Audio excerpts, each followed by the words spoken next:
বন্দে মাতরম। সর্বপ্রথমে আজ 27শে জুলাই যাদের জন্য আজকের এই আয়োজন, আজকের এই সমাবেশ, রাজ্য থেকে এবং বিভিন্ন প্রান্ত থেকে আমরা প্রত্যেক বছর এই দিনে সমবেত হন। সেই শহীদদের, যাদের বামফ্রন্টের হামলাদেরা নিষ্ঠুরভাবে, নির্মমভাবে খুঁচিয়ে হত্যা করেছিল, সেই শহীদদের প্রতি শ্রদ্ধার্ঘ জানাই এবং তাদের আত্মার শান্তি কামনা করি। উপরবেলা তাদের জন্য, যারা মুসলিম ধর্মে বিশ্বাসী, তাদের জন্য জান্নাতবাসী করেন এবং যারা হিন্দু ধর্মে বিশ্বাসী তারা যেন স্বর্গ লাভ করেন, এই কামনা করি। আজকের এই মঞ্চে উপবিষ্ট আছেন সেই শহীদ পরিবারের সদস্যরা, তাদের সকলকে নত মস্তকে প্রণাম জানাই। কারণ আপনাদের ত্যাগ তিতিক্ষার কথা যতটাই বলবো ততটাই কম বলা হবে। আপনাদের জন্যই, আপনাদের ত্যাগের জন্যই এই বাংলার বুকে প্রত্যেকটি প্রান্তে মানুষ, হিন্দু, মুসলমান, শিখ, খ্রিস্টান, ইসাই আজ স্বাধীনতা পেয়েছে, আজ বাক স্বাধীনতা পেয়েছি। আমরা কথা বলতে পারছি। আমাদের মাননীয় মুখ্যমন্ত্রী মমতা বন্দ্যোপাধ্যায়, তিনি যে দিশা দেখিয়েছিলেন, তিনি যে পথ দেখিয়েছিলেন, বাংলার মানুষকে স্বাধীন করার স্বপ্ন দেখিয়েছিলেন, সেই স্বপ্নের বিফল হয়ে আমাদের নানুরের 11 জন খেত মজুর মমতা বন্দ্যোপাধ্যায় চলার পথ এবং আদর্শকে অনুসরণ করে চলতে গিয়েছিলেন, যার জন্য তাদেরকে নিষ্ঠুর নির্মমভাবে হত্যা করা হয়েছিল। তারপরেও এই নানুরের স্বাধীনতা ফিরিয়ে আনতে বামফ্রন্টের হামলাদেরা শাসনের নামে যে শোষণ চালাতো, তারা যে অত্যাচার অবিচার করেছে, নানুরের প্রত্যেকটি মানুষের উপরে তাদের বিরুদ্ধে প্রতিবাদ করতে গিয়ে নানুরের বুকে আরো 14 জনকে আমরা হারিয়েছি। নানুরের বিভিন্ন প্রান্তে তাদের নিষ্ঠুর নির্মমভাবে হত্যা করা হয়েছে। সেই পরিবারগুলোর পাশে আমরা ছিলাম, আমরা আছি, আমরা থাকবো। এটাই আমাদের মাননীয় মুখ্যমন্ত্রী মমতা বন্দ্যোপাধ্যায়ের নির্দেশ। এটাই মাননীয় মুখ্যমন্ত্রী মমতা বন্দ্যোপাধ্যায় আমাদেরকে শিখিয়েছেন। তিনি বলেছিলেন, যারা শহীদ হয়েছে, যাদের রক্ত পিচ্ছিল পথ অতিক্রম করে আমরা এখানে এসেছি, তাদের ভুলে গেলে চলবে না। তাই নানুরের বুকে যে 11 জন খেত মজুরকে নিষ্ঠুর নির্মমভাবে হত্যা করা হয়েছিল, মমতা বন্দ্যোপাধ্যায় সেই পরিবারগুলোর অন্য সংস্থানের ব্যবস্থা করেছেন। এবং তারপরে যে 14 জন নিহত হয়েছে, যাদেরকে নানুরের বিভিন্ন প্রান্তে নিষ্ঠুর নির্মমভাবে হত্যা করা হয়েছে, সেই পরিবারগুলোর কর্মসংস্থানের ব্যবস্থা অনেকটাই আমরা করতে পেরেছি। বাকি যেগুলো আছে সেগুলো আগামী দিনে করে দেব। মমতা বন্দ্যোপাধ্যায়কে আমরা লিখিতভাবে জানিয়েছি। আমরা জানেন, মমতা বন্দ্যোপাধ্যায় বলেছিল বাংলার মানুষের স্বাধীনতা ফিরিয়ে আনবো। মমতা বন্দ্যোপাধ্যায় বলেছিল পিছিয়ে পড়া বাংলাকে এগিয়ে নিয়ে যাব। আপনারা জানেন, নানুরের মানুষের ঘুমপান্ত বোমার আওয়াজে সেই নানুরকে সুস্থ শান্ত অবস্থায় মমতা বন্দ্যোপাধ্যায় ফিরিয়ে দিয়েছেন। উন্নয়নের মাধ্যমে 94টি প্রকল্প বাস্তবায়িত করে তিনি মানুষের মনের মণিকোঠায় পৌঁছে গেছেন। শিক্ষা, স্বাস্থ্য, কর্মসংস্থান, সুশাসন, বাসস্থান প্রত্যেকটি ক্ষেত্রে অভাবনীয় পরিবর্তন ঘটিয়েছেন।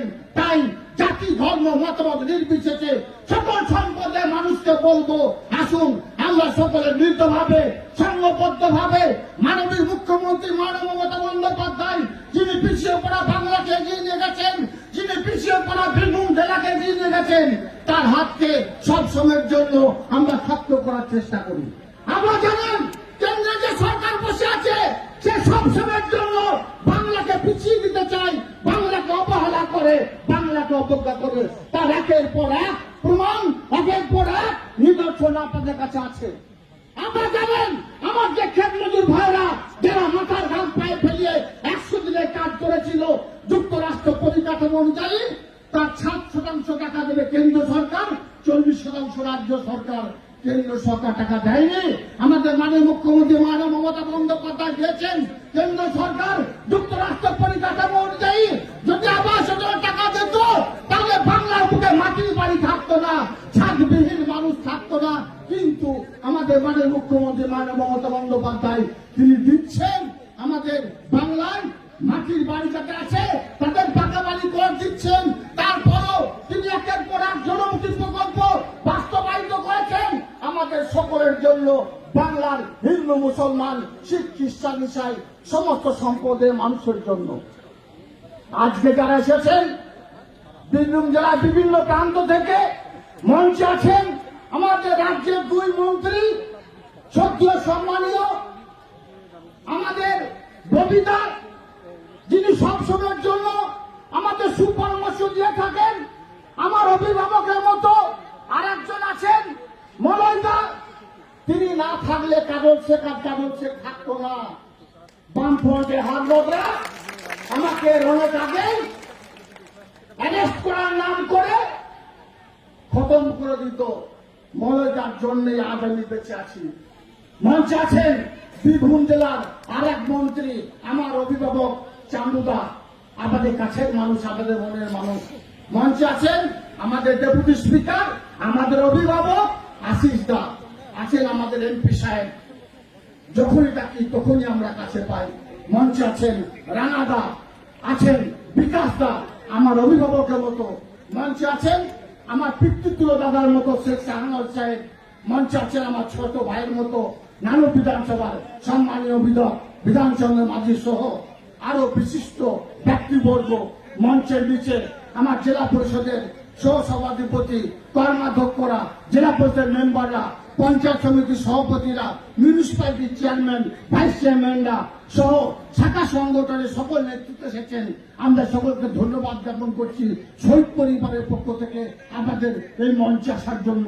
আমরা জানি আমরা প্রত্যেক বছর আসেন, আমাদের পাশে থাকেন, আমাদেরকে সহযোগিতা জানান, এটাই আমরা খুশি। আমরা এর থেকে বেশি কিছু চাওয়া আমাদের নেই। আমরা শুধু চাই আমরা যারা লড়াই করে, যারা সংগ্রাম করে মমতা বন্দ্যোপাধ্যায়, অভিষেক বন্দ্যোপাধ্যায় হাতকে শক্ত করার চেষ্টা করছি, আমরা শুধুমাত্র আমাদের এই সম্মানটুকু পাবার আশায় আমি আমার বক্তব্যকে দীর্ঘায়িত করছি না। আপনারা জানেন আগামীকাল বীরভূমের রাঙামাটিতে আমাদের মাননীয় মুখ্যমন্ত্রী মাননীয় মমতা বন্দ্যোপাধ্যায়, যিনি সুধার বাংলা করেছেন, তিনি বীরভূমে আসছেন, পদযাত্রা করবেন। আপনাদের জানা আছে কেন পদযাত্রা করছেন? আমরা বাংলা ভাষায় কথা বলি, এটা আমাদের গর্ব। কিন্তু বিজেপি শাসিত 14 রাজ্য যেগুলি আছে সেই রাজ্যগুলিতে কর্মসংস্থানের উদ্দেশ্যে আমার যে ভাইয়েরা যাচ্ছে তাদের উপর অবিচার করা হচ্ছে, অত্যাচার করা হচ্ছে, তাদেরকে ডিটেকশন ক্যাম্পে ভরা হচ্ছে, বাংলা ভাষায় কথা বলে বলে তাদেরকে বাংলাদেশ পাঠিয়ে দেওয়া হচ্ছে। তারই বিরুদ্ধে আন্দোলনে সোচ্চার হয়েছেন আমাদের মাননীয় মুখ্যমন্ত্রী মাননীয় মমতা বন্দ্যোপাধ্যায়। তিনি শুধুমাত্র বাংলা ভাষাভাষী বা বাংলা ভাষার বিরুদ্ধে যারা এই ধরনের কাজ করছে তাদের বিরুদ্ধে আন্দোলন করেননি। আপনারা জানেন এনআরসির বিরুদ্ধে আমাদের মাননীয় মুখ্যমন্ত্রী মাননীয় মমতা বন্দ্যোপাধ্যায় লড়াই করেছিলেন। তার বাংলার বুকে হিন্দু মুসলমান শিখ খ্রিস্টান ইসাই সমস্ত সম্পদের মানুষ আমরা এক ছাতার তলায় আছি, আগামী দিনেও এক ছাতার তলায় থাকবো। আমরা নানুরের বিভিন্ন প্রান্ত থেকে তথা বীরভূম জেলার বিভিন্ন প্রান্ত থেকে এসেছেন, তাদের সকলকে বলবো মঞ্চে আমার 2 অভিভাবক আছেন এবং চালুদাও আছেন, ওরা বক্তব্য রাখবেন, বক্তব্যগুলো শুনবেন, শুনে মানুষ দেওয়ার চেষ্টা করবেন। এবং আগামীকাল বোলপুরে আমাদের মাননীয় মুখ্যমন্ত্রী মাননীয় মমতা বন্দ্যোপাধ্যায় আসছে, তাই আমরা মামাটি মানুষের সৈনিক হিসাবে সকলে চেষ্টা করব বোলপুর গিয়ে বোলপুরের রাস্তাকে স্তব্ধ করে দেবো, বোলপুরকে স্তব্ধ করে দেবো। যেদিকে তাকাবে মমতা বন্দ্যোপাধ্যায়, যেদিকে তাকাবেন আমাদের মা, শুধু যেন মাথা ছাড়া আর কিছু দেখতে না পাই, এই আবেদন আমাদের কাছে করে আমার বক্তব্যের এগিয়ে যেতে চাইছি। ভালো থাকবেন, সাবধানে থাকবেন। মঞ্চে আমাদের আরেক বিধায়ক লীলাবতী শাহ মহাশয় এসেছেন, ওনাকে ধন্যবাদ জ্ঞাপন করে আমার বক্তব্যের এখানে চাললাম। বন্দে মাতারাম, মমতা বন্দ্যোপাধ্যায় জিন্দাবাদ, অভিষেক বন্দ্যোপাধ্যায় জিন্দাবাদ, বীরভূম জেলা তৃণমূল কংগ্রেস কমিটি জিন্দাবাদ। এখানে যারা আছেন শহীদ পরিবারের সদস্য তাদের জিন্দাবাদ জানিয়ে আমার বক্তব্যের এখানে চাললাম। ধন্যবাদ।